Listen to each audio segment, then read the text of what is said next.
Hello, everyone, and thank you for joining us for AI California's Credit Cram Week. AI California will be offering daily courses until Thursday, November 16th, all starting at 12 p.m.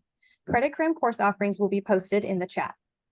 Today's Credit Cram program is the Climate Action Webinar Towards a New Climate Urbanism, Wildfires, Microgrids, and Holistic Communities.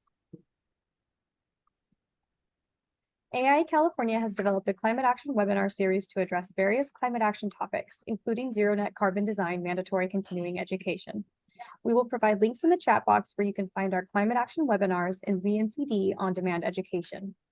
To qualify for continuing education credit, AI California provides learning objectives for every webinar and includes them in the PDF presentation that can be made available online. A few quick housekeeping reminders before we get started. Today's session is being recorded and will be made available on the AI California website, www.aicalifornia.org. Today's session qualifies for one AIA HSW learning unit. For those who stay on and watch live, AI California staff will report these units for you. It may take several days before credits are posted to your transcript. Please use the Q&A function to ask any questions for today's presenters. You can also like a question to move it to the top of the queue. Finally, cultivate a positive learning environment. AI California strongly encourages attendees to be constructive in their comments and questions to the presenters and to one another to ensure we have a session that is productive and an environment that is a positive learning experience for everyone. I'd now like to introduce our moderator for today. Ismar Enriquez, AIA LFA Lead AP. Ismar has been practicing close to 2 decades and is now the Director of Sustainable Housing Design at Steinberg Hart, AI California's 2023 Firm of the Year. As a sustainability leader in California, Ismar also led and addressed issues for carbon neutrality, resiliency, climate justice, and equity. In addition to the sustainability initiatives, Ismar is involved in government policy change and advocacy efforts across California. Ismar, thank you so much for being with us today, and I will hand it over to you. Great. Thanks, Sarah. And hi, everyone. Thanks for joining this important topic. Today, I have the privilege to introduce the seminar as well as our speakers. So we're going to be sharing a wildfire conversation towards a new climate urbanism, wildfires, microgrids, and holistic communities. The physical and social, technological, and spiritual evolution of human species has been deeply shaped by our relationship with fire. However, wildfire as a landscape system, process, and productive cycle is still a rapidly evolving and relatively new consideration in the field of landscape architecture and urban planning. This seminar examines social agents, cultural practices, greenhouse gas impacts, building resiliency, operational carbon, and institutional frameworks around designing with the dynamic fire ecologies of Southern California in response to the urgency of adaptation to increasingly large, frequent, and unprecedented wildfires. One of the unusual things about Los Angeles is its proximity to wilderness. Not wilderness in the metaphorical sense, but the actual wildness. For instance, places primarily uninhabited by human culture. The proximity to the urban fabric to this untamed environment is real and has a significant impact on Los Angeles and the way we understand its overall ecological conditions in general, as well as its future evolution in particular. The seminar will explore the peri-urban territories of Los Angeles, where the city meets the mountains, landscape inherently vulnerable to wildfire, and its secondary, tertiary effects, including flash floods and debris. We also intend to show urban planning and policy and how it has failed to account for the risk inherent in California's unique landscape, and highlight the hidden cost of ex-urban growth by probing the mechanisms through which the vulnerability of the people and landscapes at the urban periphery can be reduced.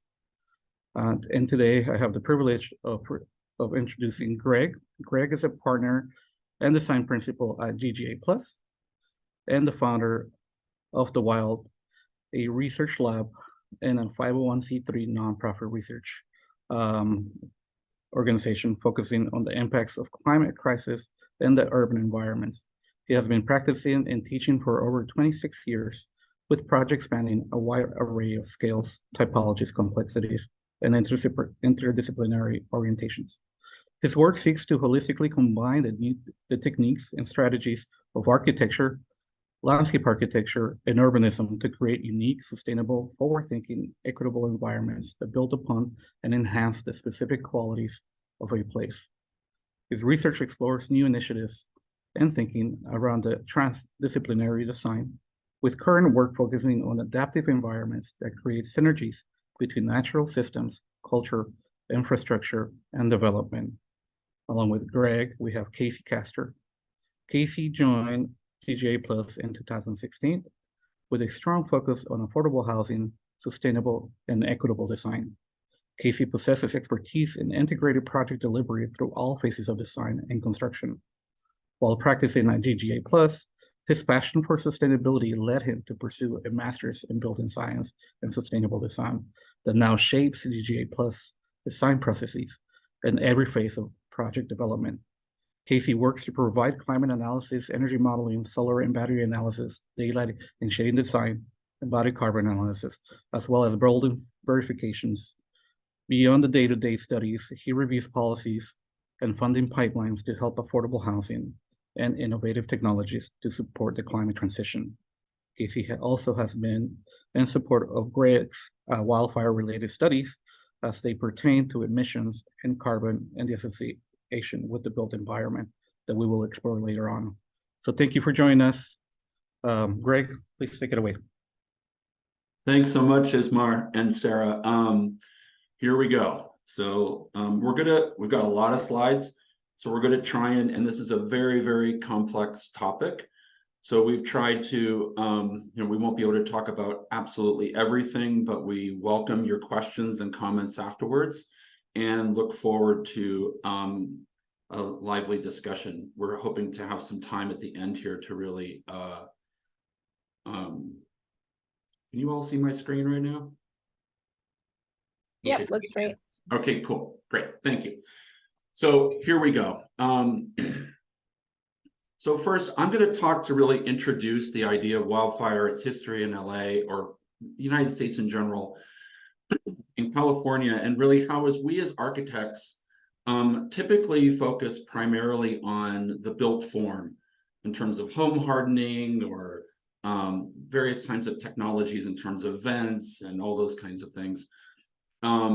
But here in this example, we'll talk a little bit about that, but in this talk, I'd like to expand that conversation a little bit to see how we as architects can actually have an expanded role in terms of our agency in helping to shape these environments along with a broad consortium of other disciplines. So this really is a kind of a synopsis of where we'll go. So the title of this, in addition to the subtitle within this lecture, is talking about wildlands in an expanded field, meaning a disciplinary expanded field. So let me see if I can get rid of my talking heads over here on the right. Okay, so the first thing to note is that wildfire has existed in Southern California for centuries. It's not an event. It's not a one-off sort of catastrophic condition, but these landscapes in California and in other areas of the Southwest, South America, other parts of the continental United States, and more internationally, have co-evolved with fire. These are fire adaptive landscapes that are meant to burn. They are intended to be on fire to rejuvenate the plant material and the ecosystems, and certain species within those ecosystems rely on fire to actually exist.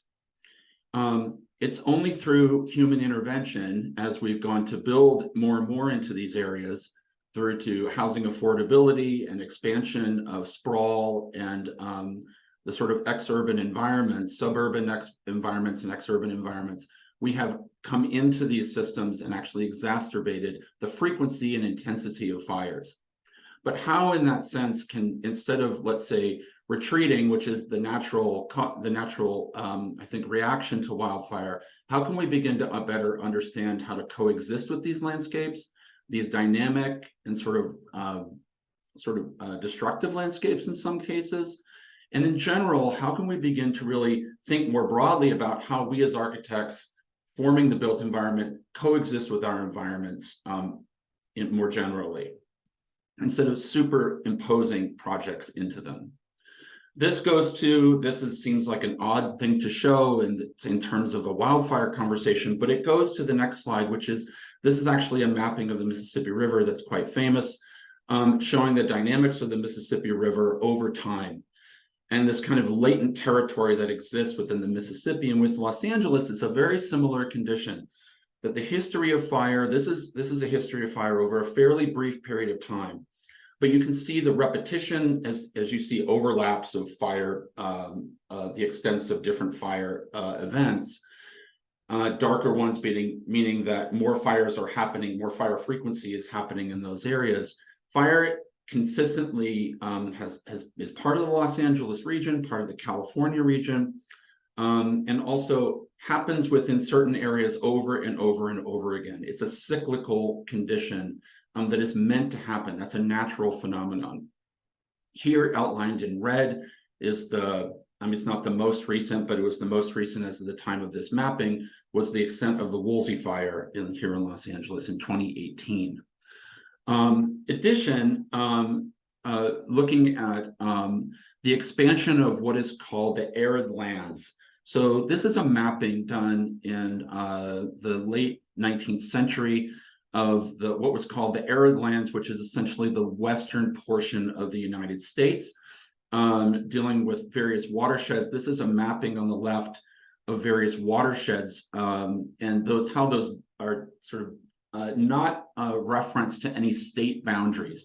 So we're talking about systems here that don't confine to how we understand property, territory. They move irrespective of that, much like watersheds do, same way that fires do and wildfires do. And in the right-hand slide, these are the qualities of these, but the right-hand slide, that arid land is actually moving eastward more and more. And so what we're seeing is drier and drier conditions across the continental United States due to the impacts of climate change. As part of that as well, we're seeing an increase in the land territory, which is known as the wildland urban interface, or WUI, which some of you may already know about. And that is the point where development comes in contact with wildlands. And what you're seeing here is in darker, in the sort of darker brown to the lighter color, is the number of housing units within those wildland urban interface zones. It's the fastest growing land typology, if you will, in the United States. And that's happening due to two certain dynamics. One is the expansion of housing into these territories, and the other is the growing of those territories based on climate change. So even if, so there's a dynamic of cities growing into them, and also these territories growing closer to city centers. This is actually I put this in there. This is a photo of my community in 2018, which was destroyed in the Woolsey fire. We live in the wildland urban interface in the Santa Monica Mountains. And this was a community of 217 homes, of which 110 were destroyed in the Woolsey fire. Our home was destroyed along with all of our neighbors. And this began a sort of I was studying wildfire before this, but primarily from a kind of a 30,000 foot perspective, similar to some of the slides I just showed.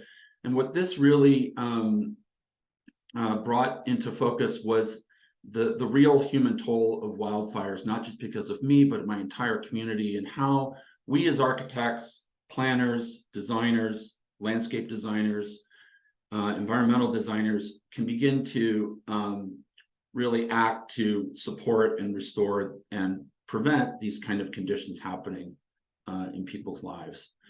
As a side note, this is last year's data, but this year's data is very similar.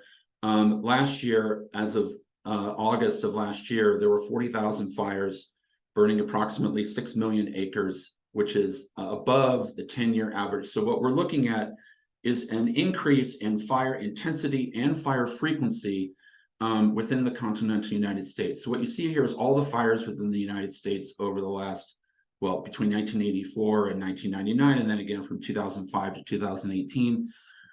The small yellow dots being wildfires in general, and then the orange and red being various levels of intensity of fire. You can also see that the frequency has increased, and the orange and red also includes the severity. So in terms of the intensity is how hot it burns, the severity is how much it destroys. So these are getting hotter fires and they're getting more frequent. And as we're moving our urban environments into these areas, or these areas are expanding, they're getting much more destructive. So what do we do about this? This is really complicated. We as architects work within one small portion of this, but this is a mapping of my area of the Santa Monica Mountains. The little tip at the bottom there is Point Dume in Malibu.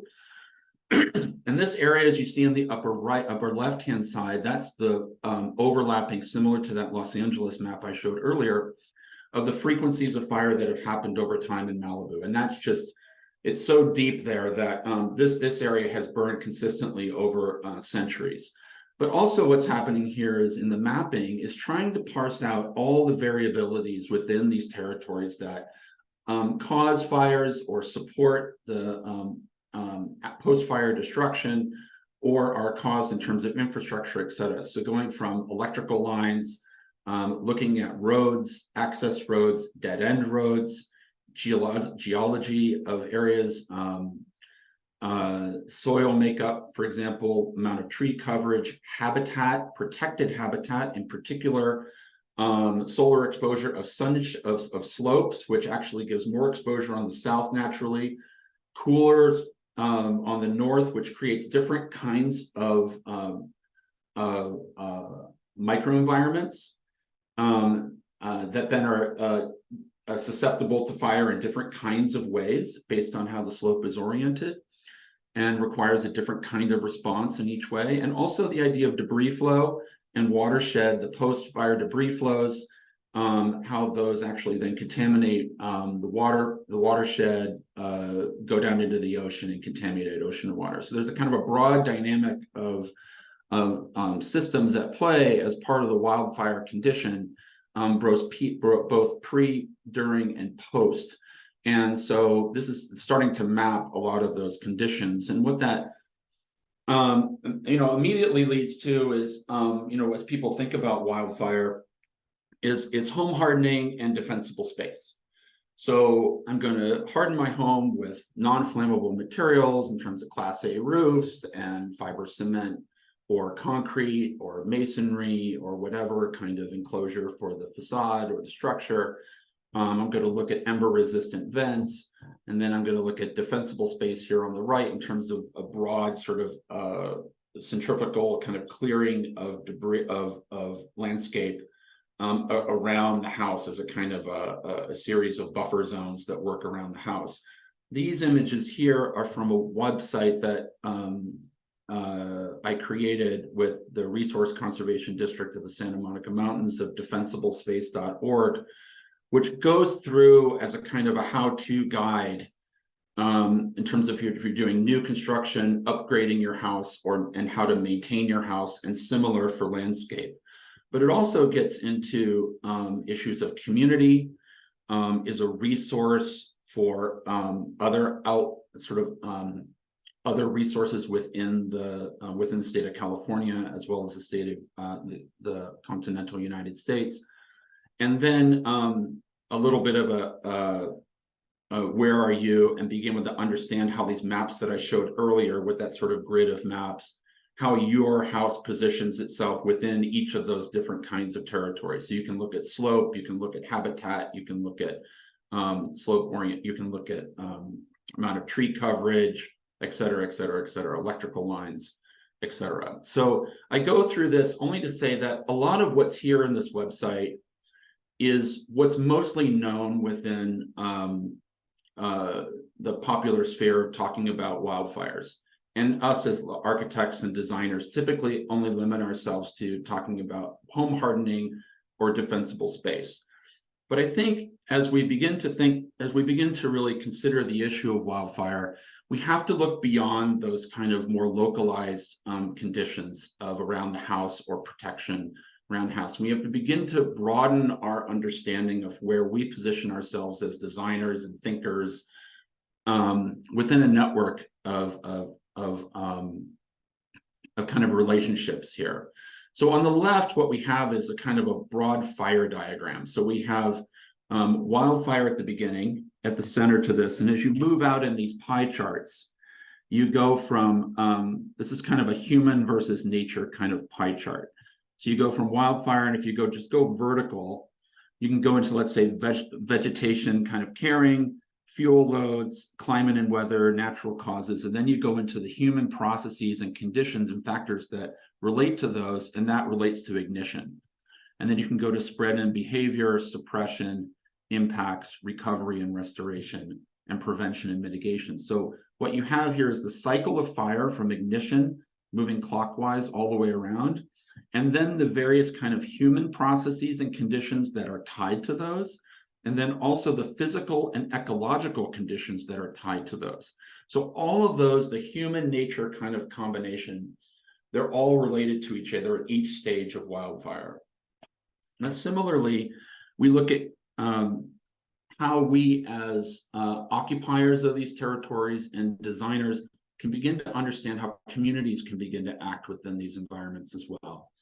So on the right-hand side, what you have is a kind of ecological adaptation, which is fire-adapted communities at the middle, which is really a kind of an organization which educates, can apply for funding, for grant funding to help condition the environment around them. It's a way of sort of addressing wildfire at the community level.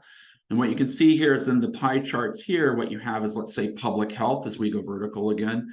And that goes to smoke preparedness, mental health services, social services, and so on and so forth. These kind of prevention, regulations, infrastructure and business recovery, so on and so forth. These kind of multivalent issues that are with regard to wildfire that are directly associated with communities, and how communities can act to support their neighbors at a sort of a local level and even a broader regional level. These diagrams, I think, speak towards the complexities of wildfire and ways in which we need to start to rethink our relation to it from a disciplinary standpoint. So here, this is sorry, I have all these little windows covering up on my my slides, so I'm sorry here.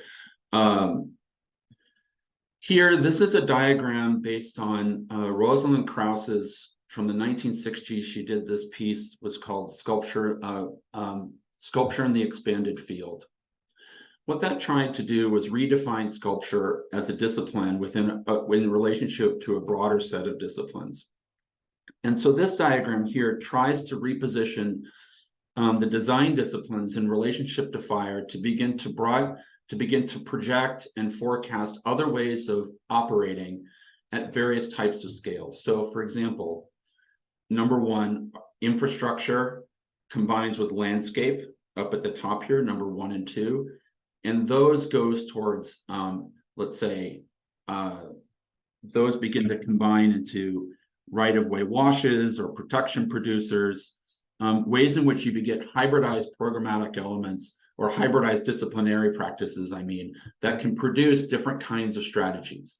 So from infrastructure to landscape, not landscape being architecture, not infrastructure meaning policy and practice, community networks, constructed grounds or kind of artificial grounds, to land use and zoning. How can we begin to kind of create a framework from which we can have a kind of a roadmap to sort of operate in a hybridized way, in a kind of hybridized disciplinary way? I'm going to talk through some of that about how we begin to think about that in a second, but this is a way of trying to get us as architects out of our kind of singular disciplinary head it's about the building, it's about hardening it, it's about technology that we can use there, and begin to think how we can work with allied professionals in a kind of collaborative way to solve some of these broader climate issues. Architects can't solve this alone. We're one part of a very, very large puzzle, and we need to see ourselves that way. And this diagram is attempting to provide a framework for maybe trying to understand that. If I can move forward here, let's see. So the way that this the way that this is broken out here is into these kind of 4 categories: clouds, transects, fields, and blankets. And this sounds like maybe this sounds super obtuse and really abstract, but this is a way of like trying to think of categories of stuff that regard to wildfire that can combine in certain ways that we can begin to think about them. So clouds are more like atmospheres, environments, the issues of rain and fog and smoke and water drops and fire retardant drops and all these kinds of things that are much more atmospheric. Transects which is actually a land use practice or a landscape measurement practice which is drawing a line across a landscape to measure the different ecologies along it and actually take a sampling of a sort of an ecosystem. How can we begin to think about that through land use buffers and other kinds of lines, let's say roadways, paths of egress, lines of infrastructure that travel through a networked landscape?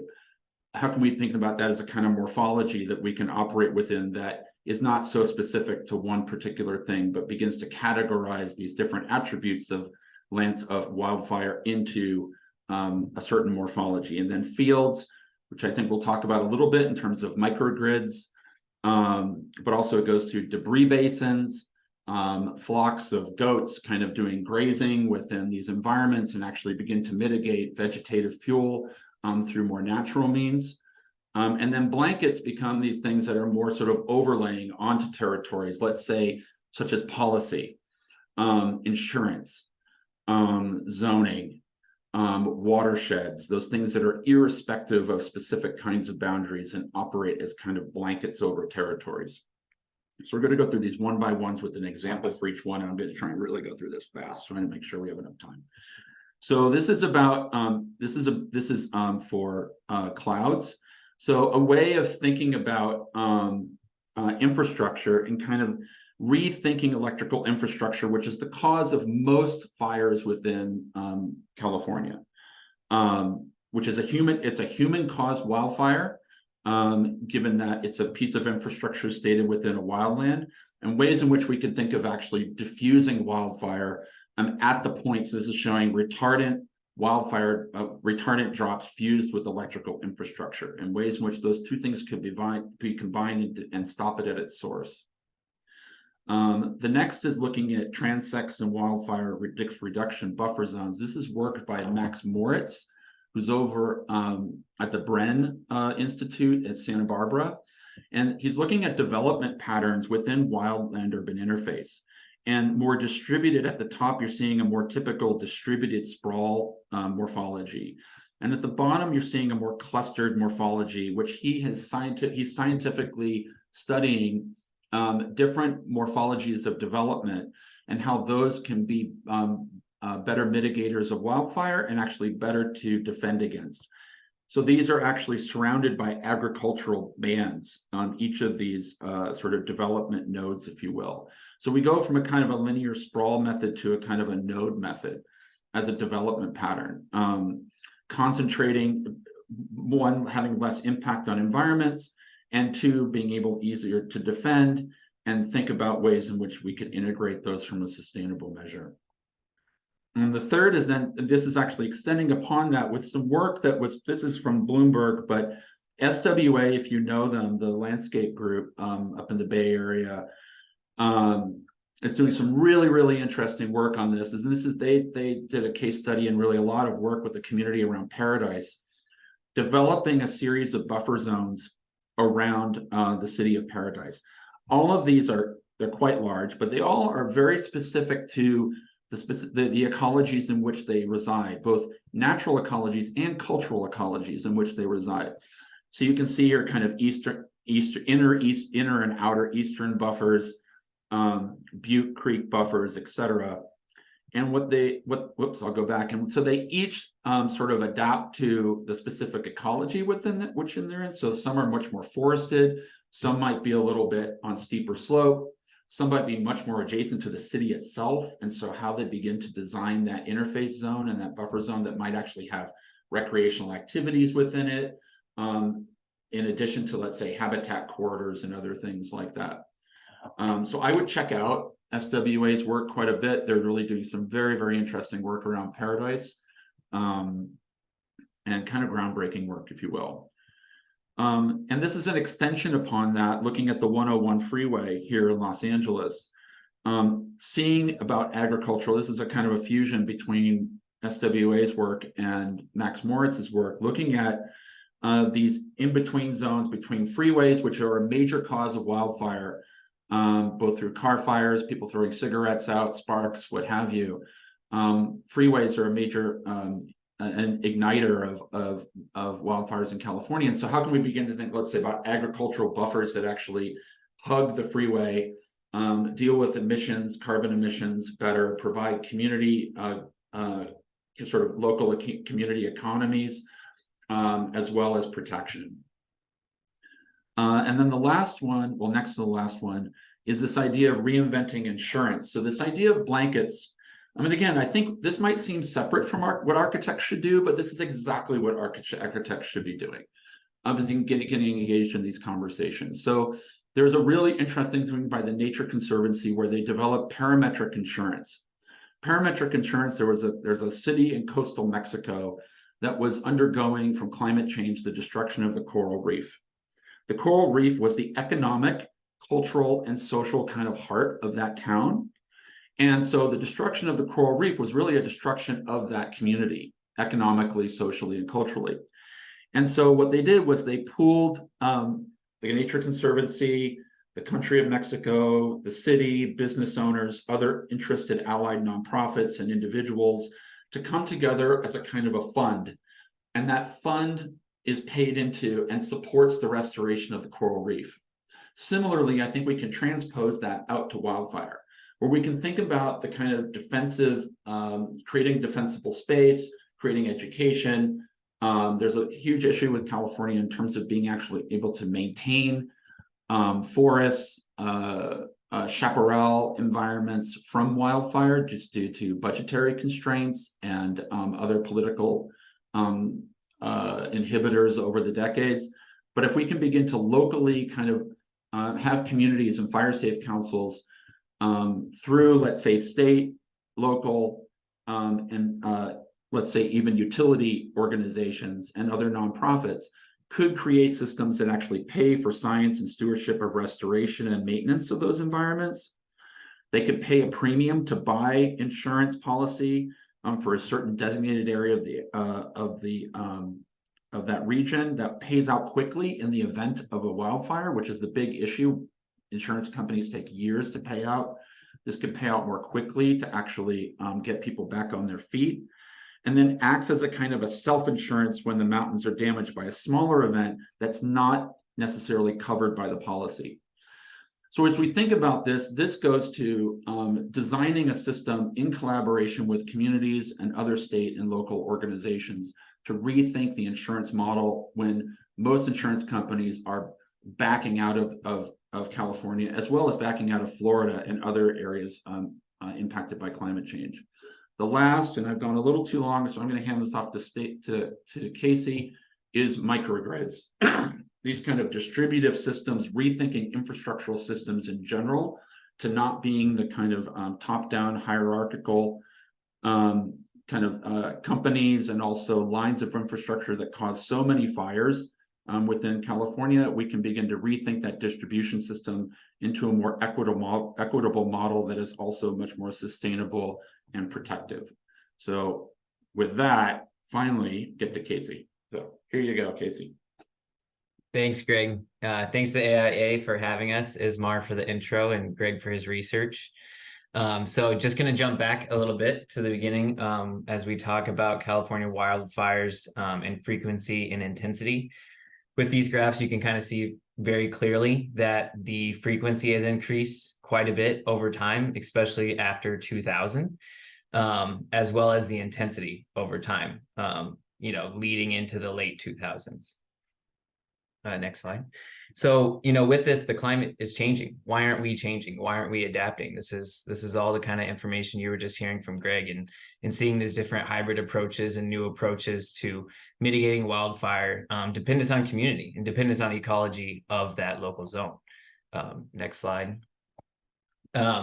And again, as Greg mentioned, there is a lot of these WUI, zones in California specifically, and definitely a lot within this Los Angeles community that we are in here. So, you can look this stuff up online if you're not too educated on it, and find more about your own local information, community information. There's a lot online. So I encourage you all to take a look. Next slide.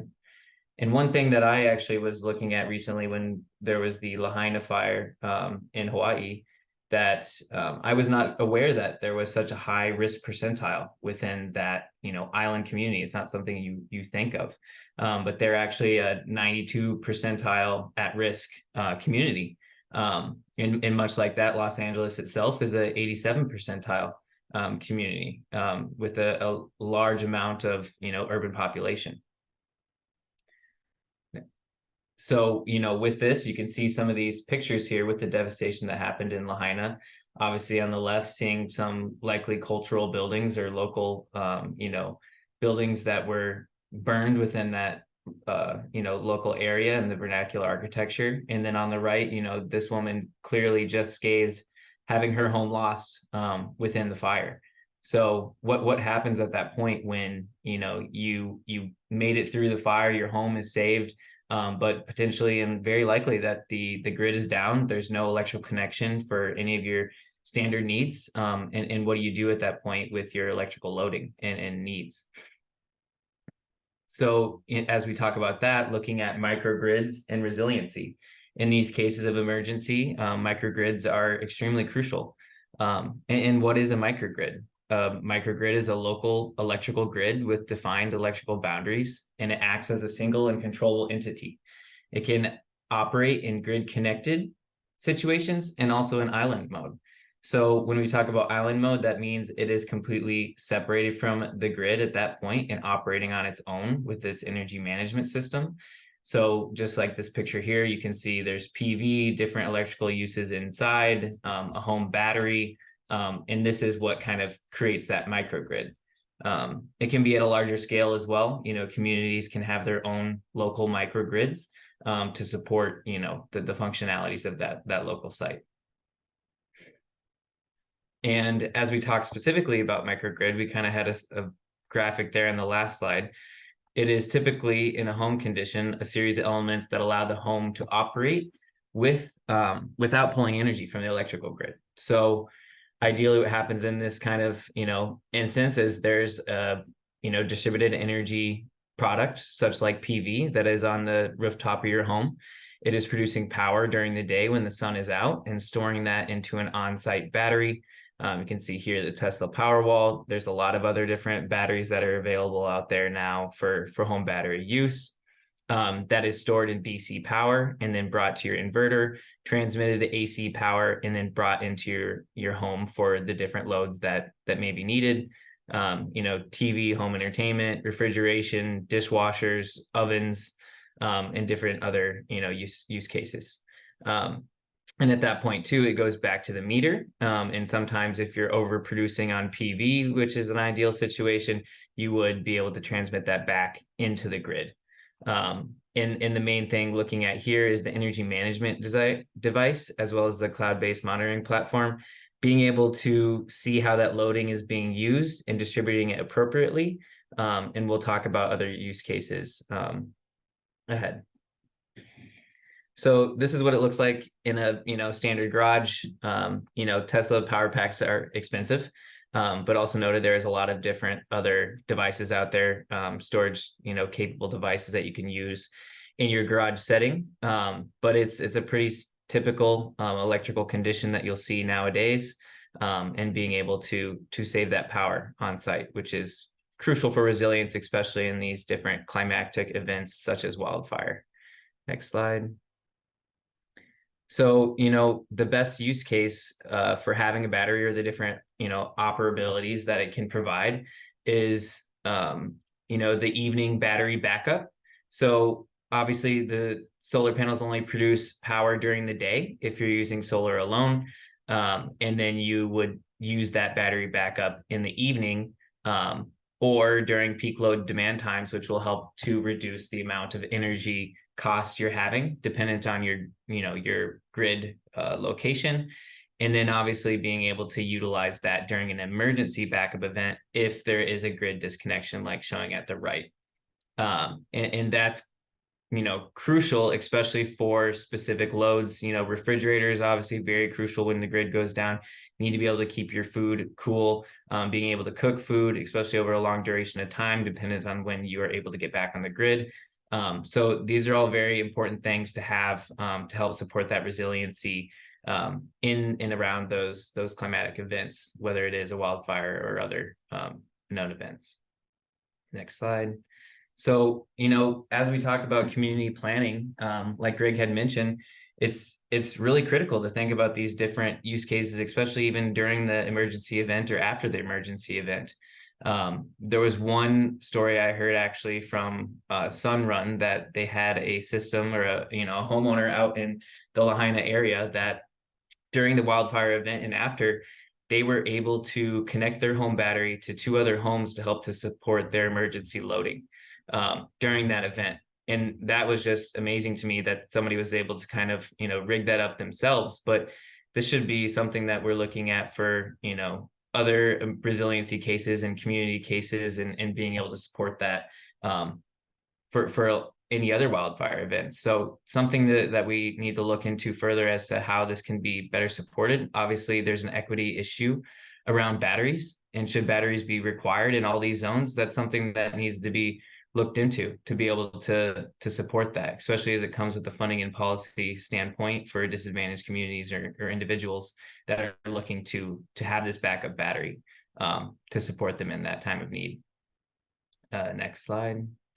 So specifically, as we talk about policy and funding for microgrids, there is availability and options out there for different community members, and also there is a look at specifically this wildland urban interface zones, the WUI zones, that actually can help get additional support. Next slide. So there's a self-generation incentive program. This is actually something that's been in California for some years now. They're looking to push this further to increase funding. You can see the bottom right for possible future allocation, which is currently in process. But you can actually get up to $1,000 per kilowatt hour, which potentially could pay up for 100 to 100% of the cost of that energy storage system. Obviously, this depends on location as well as if you meet the eligible criteria. But I encourage anybody that would want to know more about this or share this with others, obviously, that it's a great incentive to help support the need for resilience in batteries in homes. Next slide. Additionally, with the Inflation Reduction Act, which was just approved in August of last year, there is, incentives that I'm sure we all know about for the rooftop solar. There's a 30% tax credit incentive for that. There's also specific to battery storage.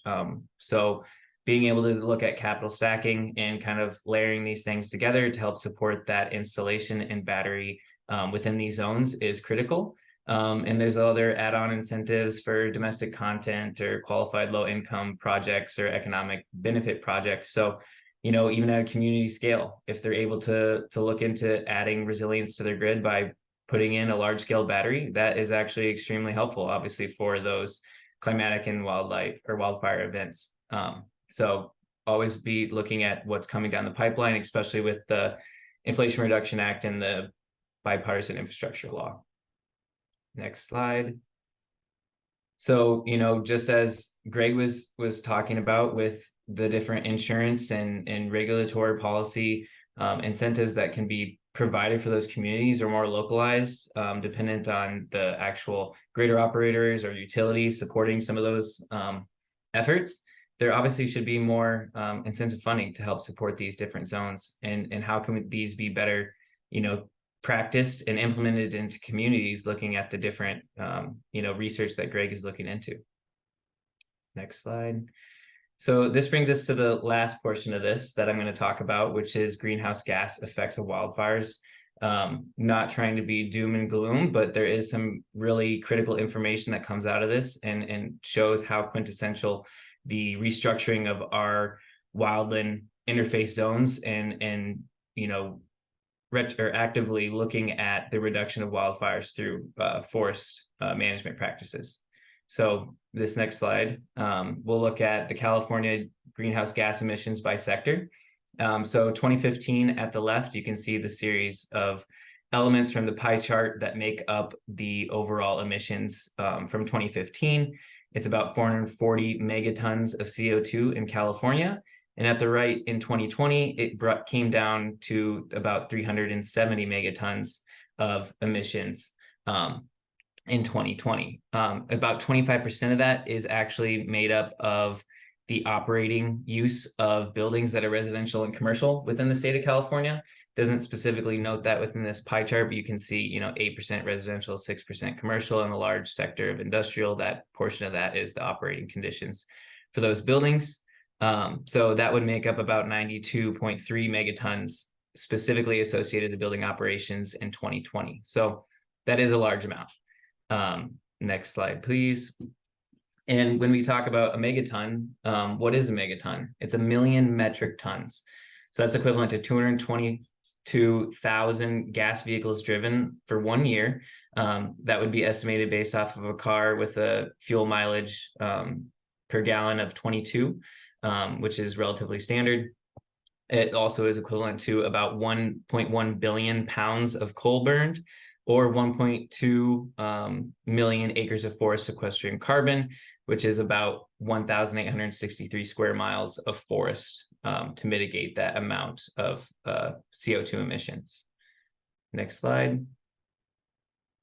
And as we look at this is with the California Air Resources Board. This was me kind of adapting some of their information into one graph back from 2000, looking all the way to 2050.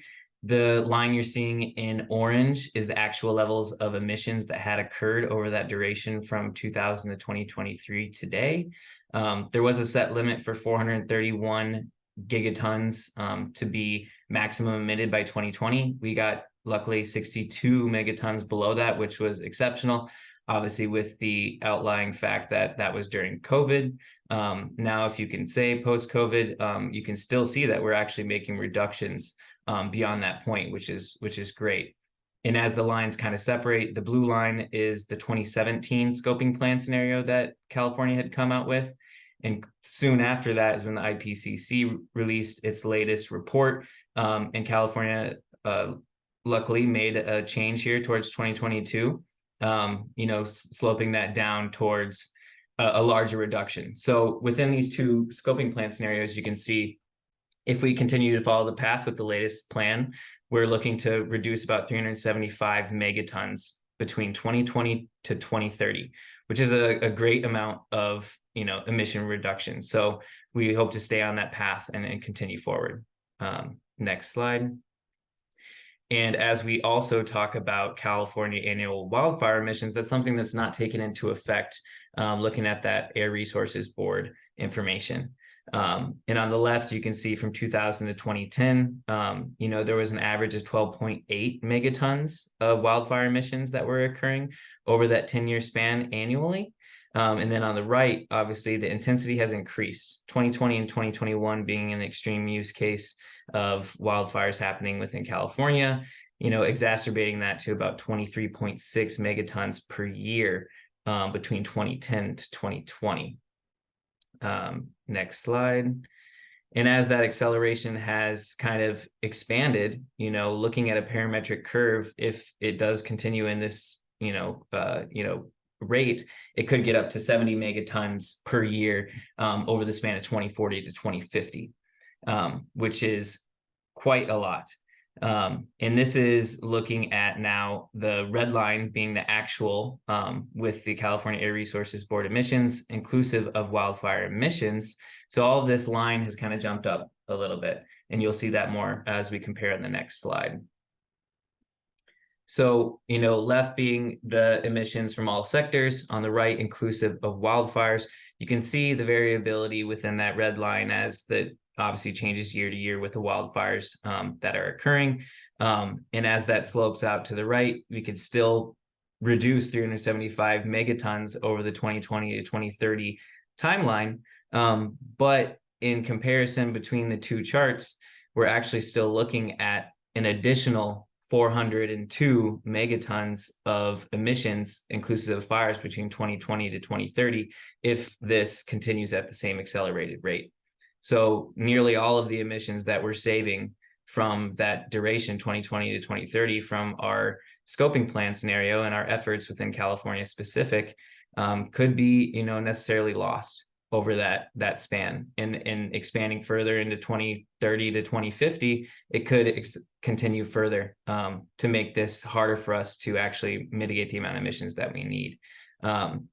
So, this is extremely important to be looking at in these wildfire practices and how it actually shapes the entire state of California, the globe at large. Because obviously this is just looking California specific. There's a lot of other wildfires that are not designated or researched here as far as emissions, but luckily California specifically looks at those things. And this will be my next slide, the last slide. And luckily there is policy and funding for wildfire mitigation that is occurring. The Bipartisan Infrastructure Law and Inflation Reduction Act, is now providing $490 million as of the beginning of last year, January. They put this into effect to help support 11 key national forest landscapes. The Forest Service is also supporting by looking at impact plans and providing additional funding for different landscape zones. This is a start. There is a lot more that needs to be provided. You can see at the bottom, this is 134 of 250 high-risk fire sheds, so nearly half. But there's a lot more work to be done in this kind of specific criteria. So thank you all for listening, and I appreciate it. And we'll take some questions here at the end. Thanks. Great.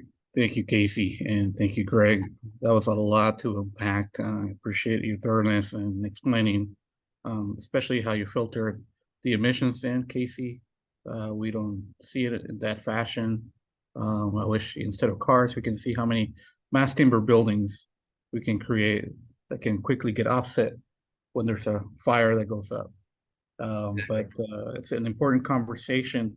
And I think what we talked about throughout the seminar, Greg and Casey, it's, how the dynamics of fire, right? And the dynamics of nature, from topography to watersheds, to shading, to canopy, whether it be urban or wild, right?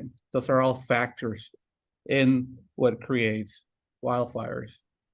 Naturally happening, that would be great, right? Because it would give life back to nature, right? To the outdoors. It's this sort of natural cycle. But as our population keeps growing, we start to go and seep into these places where we're more exposed to these scenarios. In your experience, what would be the best solution to solve the challenges with wildfires? Would there be policy? Would there be more densities, or not densities in a way that we are super dense shoulder to shoulder, but where we create more homes in urban centers than sprawls, right? Is it at the policy level? Is it at the design level? I think we all have some responsibility to make certain choices, but how would you best address that in a sentence, Greg? I mean, I just don't think there's a silver bullet. It's, as I was trying to, and I think Casey was trying to describe, there are so many factors contributing to the dynamics of wildfire, the exacerbated conditions of wildfire in California and the United States and globally, that it's hard to kind of pinpoint one thing. So it's a kind of a multi-pronged solution. One is rethink. I really do think that rethinking our infrastructure, our electrical infrastructure in particular, is paramount in really helping to control the ignition of wildfires, at least here in Southern California, if not also in Northern California. Northern California has a slightly different condition to it. So as we talk about wildfire, we're also talking about regions that are completely different from each other, right? More forested ecologies up in the north and more chaparral ecologies down here in the south. And they have completely different dynamics to them and how we operate within them. So I think the understanding of kind of electrical infrastructure, which I do think gets to either burying power lines, which is a huge expense, but also these kind of state-funded programs of equipping people with battery power and solar power to become off the grid and really have less of a reliance on those electrical companies and electrical sort of infrastructural lines. That over time we can maybe just start to dismantle in some way or start to think of a different way to do it. And then there's that's sort of a global thing, right? That's really big, really expensive, take a long time to figure out. But then there's also the kind of the local things like fire adapted communities and fire safe councils that can operate on a local level to really sort of help promote sort of best practices in defensible space, best practices in helping to deal with either allied nonprofits or state agencies such as the the RDC here in Santa Monica Mountains, to begin to think about best practices for certain regions or smaller communities and how we can begin to protect at those levels as well. And any scale in between. The problem, part of the problem that we're having here in California is that we're actually losing ecosystems in the chaparral because they're meant to burn every 10 to 15 years. But now they're burning every 5 years, right? Actually, they're meant to burn every 50 years. I'm sorry, like 30 to 50 years. But now they're burning like every 5 to 10 years. So we're losing that ecology, which is actually transposing invasives and other things into our environments. I saw some people talk about eucalyptus and other things in the chat here, but also mustard grass and other things like that. So I don't know. I'm answering your question, and I'm not answering your question in the sense that No, you are. I mean, yeah. No, I don't think everybody considers fire safe consoles, right? We think neighborhood consoles when we're in architecture and planning, right? But we never think of fire safe consoles. That is something that we in those regions in the mountains in Santa Monica or San Gabriel can start to consider, to support, to have a conversation, and to be a partner as far as what we can do as architect, designers, landscape architects, and planners, right? Yeah, I think, and particularly like my community, we lost 110 homes. We would not gotten a backup on our feet as quickly if we were single family house somewhere else on our own. It was through the reliance of others, my neighbors, other people who didn't burn, other people who did burn, that we all supported each other and actually got people who are elderly, impoverished. These are all people in my community. We don't live in a high wealthy community. People who had to flee because they couldn't live anywhere in Los Angeles because it was too damn expensive, or they get transposed down to like Long Beach or out into other areas of Los Angeles that are completely disconnected from where they lived initially. So that community support, and there's studies that have been part of this in New Orleans after Katrina, that two communities, there's this very well-known research that two communities, one had a strong community sort of network, the other one did not necessarily. The one that did actually rebuilt and resuscitated itself much more quickly after Katrina than the one that didn't. And these were not wealthy community, poor community. They were both fairly poor communities. And I think it's that those social structures are critical for us to both become more resilient, but also more preventative in the future. Yeah. That's perfect. Great. Thank you. And Nathaniel Wilson, I think you had a question. Now that we know that we can't stop climate change, does resilient design mean that there are some locations where human habitation is no longer feasible, given the limited resources? So hopefully this exchange kind of answered that question. I know you had other comments, but I think what Greg has shared kind of falls in line.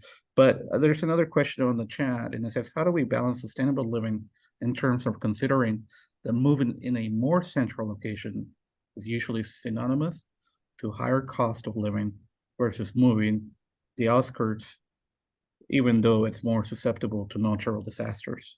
So how do you balance sustainability in choices where you live? Well, this issue is paired with affordable housing conversations and workforce housing, that we need, not only do we need more units, we need more affordable units in our cities and our urban centers. There's a lot of housing going up here in Los Angeles, and hardly any of it's really affordable to anybody.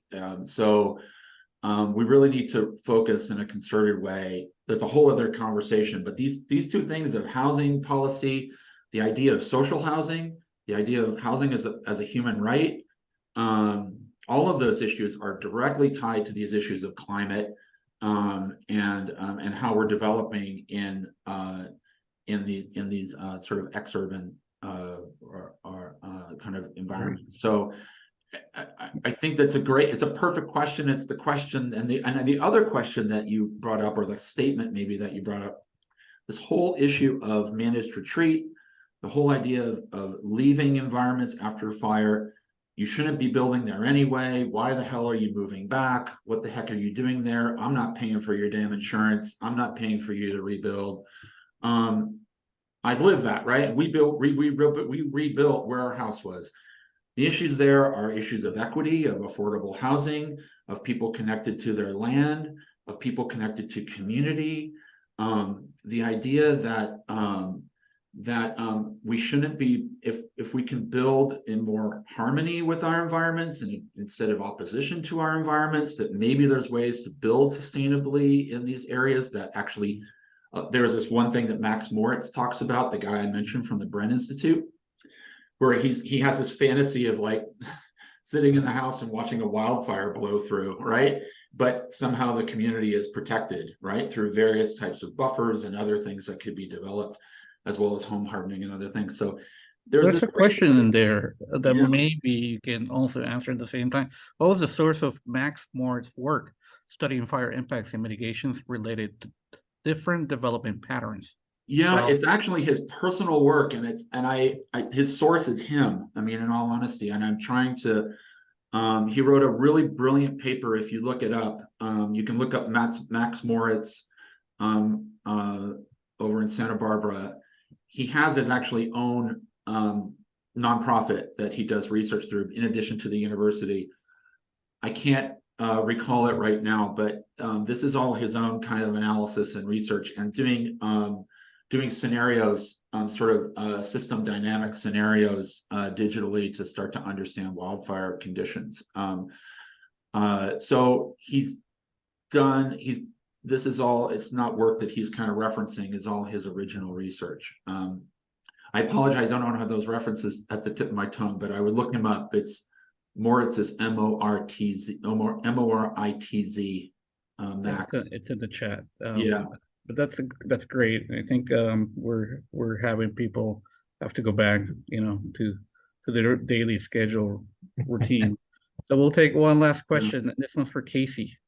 Casey, how do Tesla wall packs and other battery backup products perform in cold conditions? Some of the communities most heavily impacted by service interruptions are high elevation mountain communities with cold winters. Could you elaborate on that, and how do they perform? Yeah, absolutely. I would just say right off the bat, like, you want them to be in a standard operating condition or, temperature.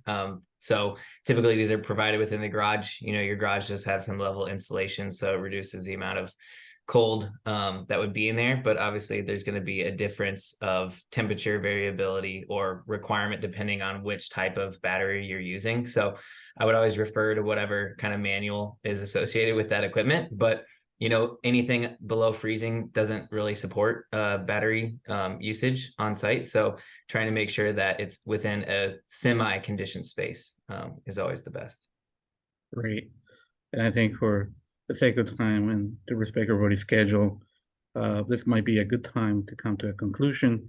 But first, I'd like to thank AI California, the AI Climate Action Group, the Education Subcommittee. Frank, thank you for doing what you do. And for the Resilient Subcommittee, Tian and Bill Melby and Libby, thank you for all your support. Sarah, we appreciate your help and support in every step. And Casey and Greg, this is great. Thank you so much for sharing your life, your expertise, and your generosity. And thank you everybody for joining today's call. Have a great day. Thank you so much. Yeah, thanks everyone. Appreciate it.